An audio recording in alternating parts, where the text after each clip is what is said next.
when you love someone, you're willing to take the chance, even if you don't know what's beyond.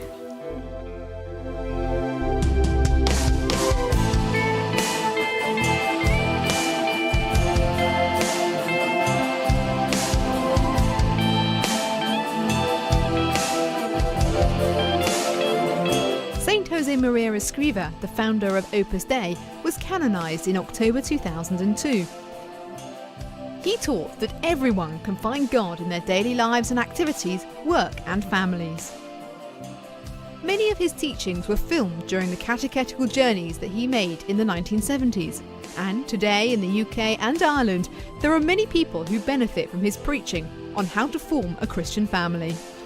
El sacramento santo del matrimonio no es solo un contrato, es a la vez contrato por el cual de dos carnes se hace una. Cuidado que lo dice duramente la Sagrada Escritura, pero hermosamente. Y yo no puedo menos de amar ese amor humano que el Señor me ha pedido a mí que me lo niegue. A mí me lo ha pedido, pero lo amo en los demás, lo amo en el amor de mis padres, lo amo en el amor vuestro, de los cónyuges entre sí. No te extrañe que yo bendiga ese amor que ha consagrado el Señor con un sacramento que es sacramento grande.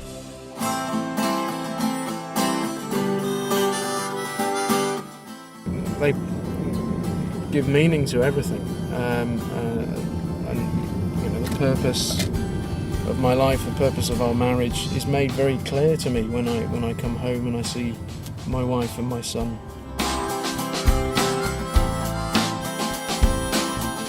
So being with John has been, it's like being with a best friend, being with a loving husband. I smile every time I see him, the way he treats the children and looks after them. He looks after me very, very well and surprises me all the time with things. And sometimes when you don't expect something, he'll come up with it, with flowers and the little things that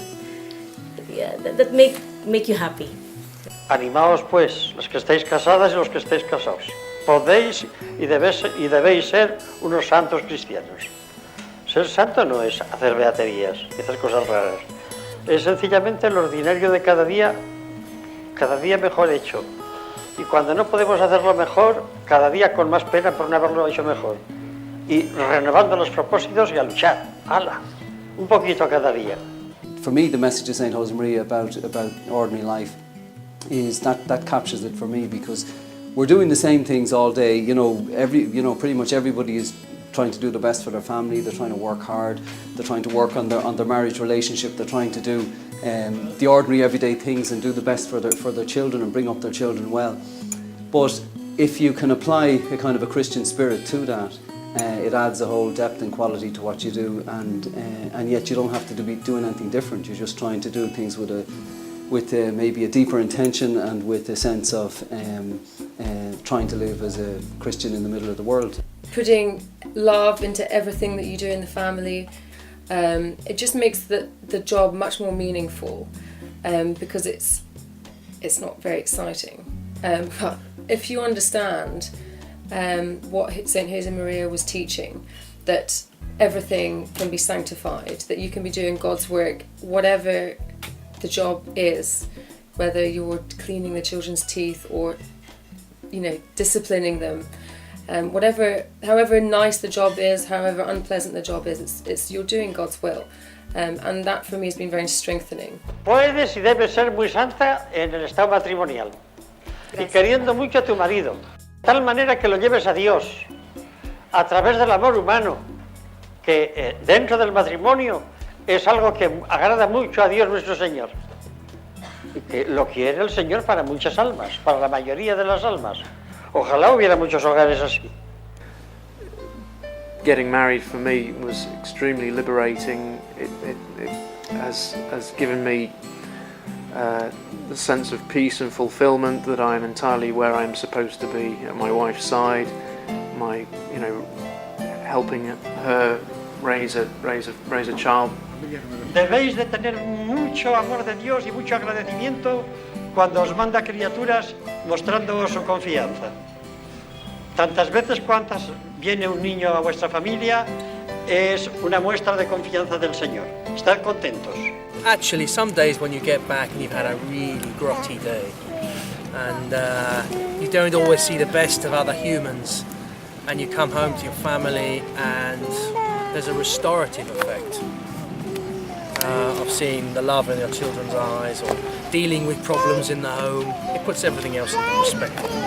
Padre, ¿qué nos dice a las que no tenemos hijos? Que os queréis muchos, el marido y tú. Y después, si yo estuviera cerca de vosotros, os daría mucho que hacer. Y muchos hijos que amar, porque hay mucha gente que no tiene cariño. Es una gran cosa, es una providencia particular de Dios, no es una falta de amor de Dios. Es un modo especial de amar Dios a un matrimonio. Estoy completamente de Unas acuerdo, veces padre. los bendice con los hijos, unas veces les bendice no dándoles hijos. Pero las dos bendiciones son estupendas. When you give of yourself, I think that's the time when you really meet God. And I think you can identify most with your role as a Christian. Dear young friends, only Jesus knows what definite service He has in mind for you. Be open to His voice, resounding in the depths of your heart. Even now His heart is speaking to your heart. Christ has need of families to remind the world of the dignity of human love and the beauty of family life. He needs men and women who devote their lives to the noble task of education, tending the young and forming them in the ways of the gospel. Hacen tanta falta padres de familia santos y madres de familia regulares. Madres de familia guapas, simpáticas, capaces de llevar una casa, de sacar a los hijos y el marido con felicidad adelante en esta tierra y prepararlos para el camino del cielo, que a última hora es lo que vale.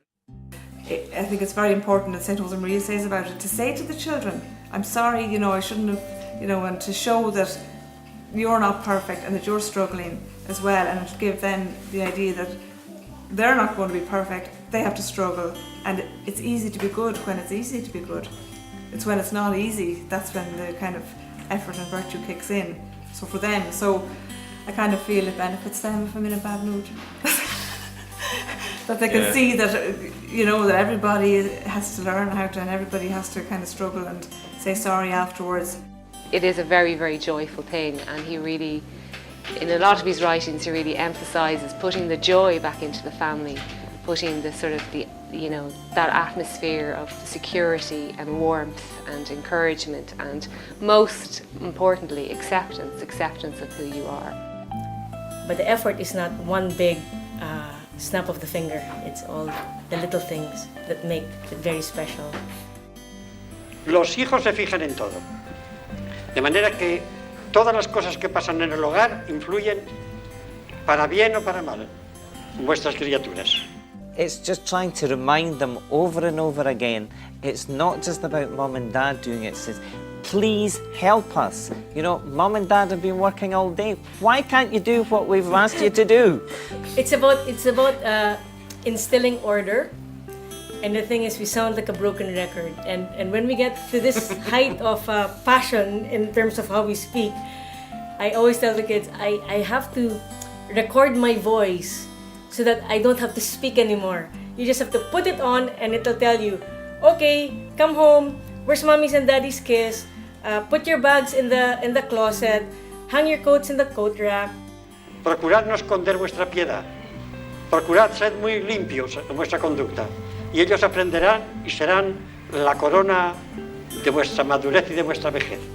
We don't like this concept too much of me time. That what can I get out of life? It's more what can I bring? What can I give of myself? Yo querría que esa paternidad se manifestara claramente, porque no abandonas los hijos a tu mujer con la excusa de que tienes mucho trabajo. It is difficult because time is limited. We cannot extend time. It is a finite resource. So I try and make sure that certain times are very important and don't impinge on the family life. tú no solo vives del amor de tu mujer, del cariño de tus hijos, de la educación de tus hijos, de la amistad noble y buena con tus amigos, sino que tienes amistad y trato con Dios. Y eso te lleva tu tiempo. De ahí arranca que tus 24 horas se conviertan en 48. Enhorabuena. I think if I didn't have a prayer life, I would find it very difficult to sort of to really appreciate kind of the position I have and the privilege I have of having children and having a husband who loves me. I mightn't be quite so cognizant of the fact, you know, I might be kind of a bit more tempted to sort of let the frustrations of being at home take over, you know. But you're lost in a dream flickering on your... Here's the thing, you can't teach your child to love. You can't teach them to love. You can't teach them to love God. It's not something you teach a child to do. You have to pass it on to them in some way. And so that is something that's a beautiful challenge. Y desde pequeños los vais soltando, les vais haciendo discurrir, no les obliguéis a hacer muchas cosas de piedad, unas oraciones vocales muy breves que tú, mamá, las sabes decir y los niños las saben repetir, y si un día te olvidan, te llaman y te dicen, mamá, que no he dicho a la Virgen nada, y tú les dices lo que tienen que decir, ellos ya lo saben, pero les gusta decirlo con mamá, y otras veces con papá, los dos. Y cuando ya son mayores los vas soltando, poco a poco, ellos que sepan bien cuáles son sus obligaciones, pero no les puedes coaccionar más que con el buen ejemplo, con un consejo oportuno. Las madres sois oportunas siempre, y con una mirada de cariño. Una mirada tuya vale más que 100 improperios, ¿eh? Mira con cariño. I personally find when I kind of feel organised and cheerful and I feel on top of things, everybody in the family is cheerful and it just sets up the tone, and then when everyone else is cheerful, then I'm even more cheerful. So it's actually like a kind of a circle. Es la madre la que tiene las manos más delicadas para poner en el barro los últimos detalles. ¿Habéis visto a un escultor? Pues así. Vosotras tenéis todo.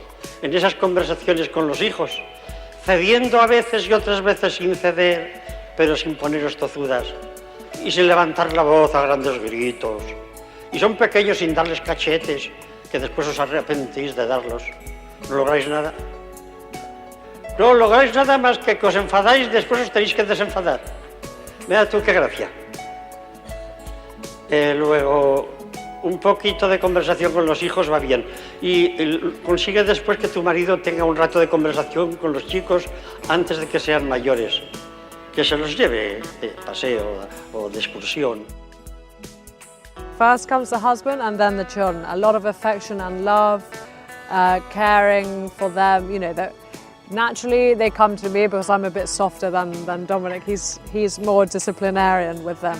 But my role really is to show them how to love each other through the love I have with my husband and the love I have with them, and to bring them up with good virtues, with good values, that they realize that forgiveness is important. Y el amor hay que cuidarlo, custodiarlo, conservarlo,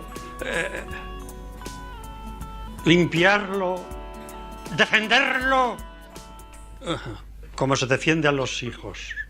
But what's important is that when you have the discussions, is how do you sit down together and try to understand what went wrong, what can you do differently the next time, but at the same time, it's what can you do to change. Que tengan paciencia, que se disculpen, que hagan lo posible por comprenderse. And I always say to Dominic, I can't sleep if we have finished on an argument. So we forgive each other, and you know, and then I can sleep better at night. Otherwise, I'm nervous and worried about, you know, that the other one is upset. Que se perdonen. Hay una falta de entendimiento porque no se saben perdonar. Decís que os queréis muchas veces, marido y mujer. A mí me vienen muchos al cabo del año y los recibo a todos con afecto porque es mi deber. Los oigo. Y cuando son marido y mujer y me dicen que se quieren, digo, tú quieres a tu marido, está el marido delante, con las orejas ahí. Pero mucho, me dicen, mucho, mucho. Lo quieres con sus defectos. Entonces no lo quieres. Y a él le digo lo mismo, tú quieres a tu mujer con sus defectos. Eso les tienes que decir, que defectos tenemos todos. Yo tengo tantos que no me extraña que a veces haya una falta de entendimiento entre un marido y una mujer que realmente han nacido el uno para el otro y se quieren. For me, one prime example is going back to when we just had our second child, okay? And it was Christmas time, there was the pressure of having two very young children, and we just got caught up in everything that we had to do. You know, doing things for the kids, trying to sort things out, and that meant that we made no time to speak for one another. We just felt so miserable over that Christmas period. Once we'd got through Christmas and New Year, both of us just sat down and said, what's happened here? You know, why have we gone through Christmas and New Year? Should be such a happy occasion, and we've been absolutely miserable. So Mike and I took the point to say, let's sit down together, say, why did this happen? Where do we feel this came from? And what do we do about avoiding this in the future? So that's what we did. A simple thing is to sit down and communicate with one another. Ceded vosotras un poquito. Él cederá también. Luego, delante de los hijos no riñáis. Que los niños se fijan en todo. Que los niños forman enseguida su juicio. No saben que San Pablo ha escrito qui judicat dominus est, que es el Señor el que juzga. Y ellos se erigen en señores aunque tengan 3 o 4 años y piensan mamá es mala o papá es malo. Es un lío feroz, pobres criaturas. ¡Qué tragedia! No hagáis esa tragedia en los corazones de vuestros hijos. Esperad un poquito, tened paciencia. Y ya reñiréis. Cuando el chico esté dormido, reñís. Pero poquito, sabiendo que no tenéis razón. Ya se os ha pasado el enfado, se os ha pasado el enfado y aquel de los dos que cree que tiene razón le tiene que decir al otro, perdóname, porque verdaderamente soy impaciente y te quiero con toda mi alma. Y os dais un buen abrazo, hacéis las paces, unas paces muy sabrosas, anda.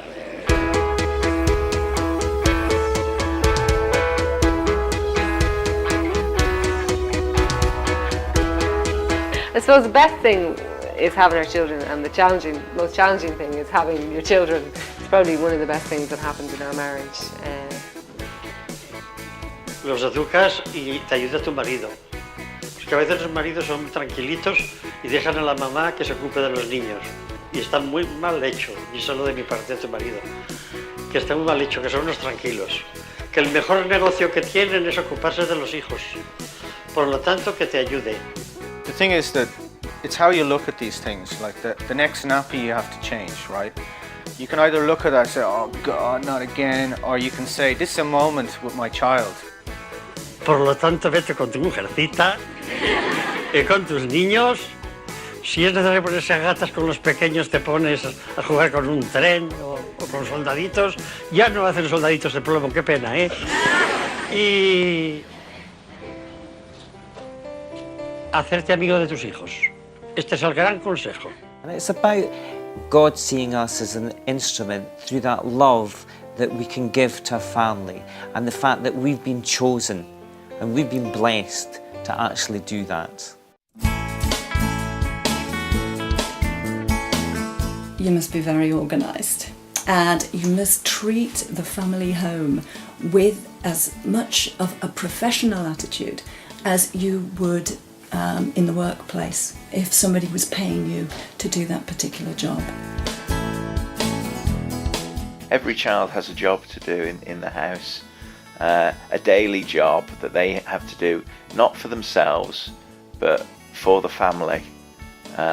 It might be putting a load of washing, or vacuuming around the house, or the worst job, I think, is matching up the socks in this house, because we've got 11 people. But they understand that there's an importance to work. Work is about service to others. Work is about achieving something. Work is about giving glory to God.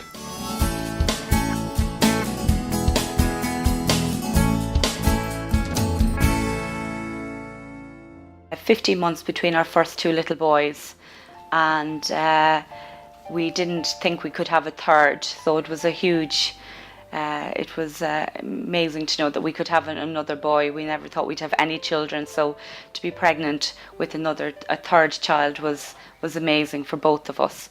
Unfortunately, he was born spontaneously at 27 weeks gestation. That's 3.5 months early.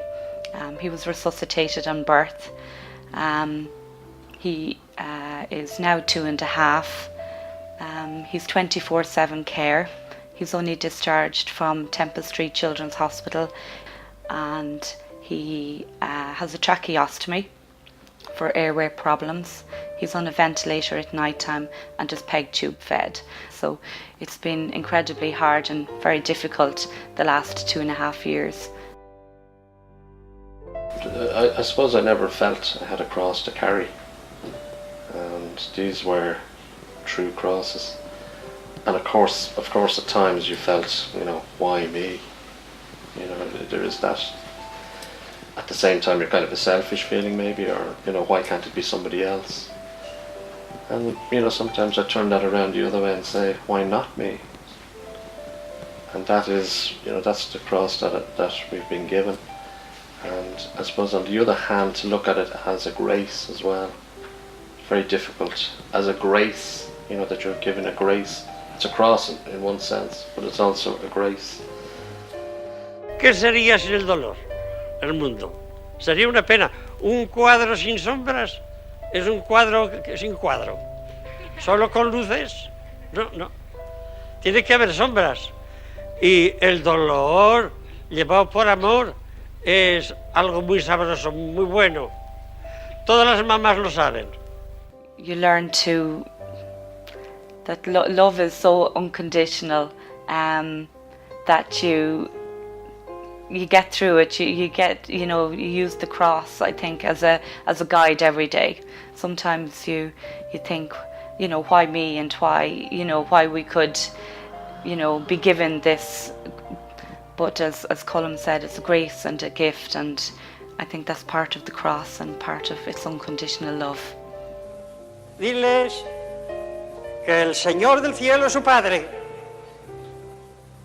y que el tiempo para amar es corto, que amen aquí y que el amor se manifiesta en el dolor.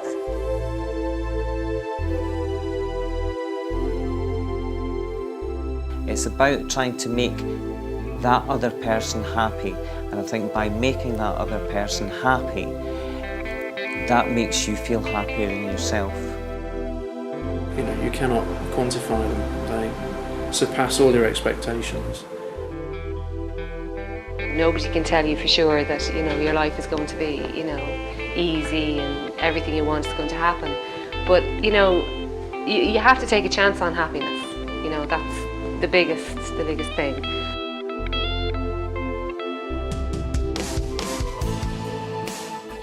Defended vuestro amor conyugal. ¡Qué santo! Defendedlo. Sed colaboradores de Dios, y así os querréis mucho, y querréis el uno los defectos del otro, que no sean ofensa de Dios. Todo os parecerá perfección, y os ayudaréis, y formaréis una sola carne, un solo corazón. Dublin. Take 4.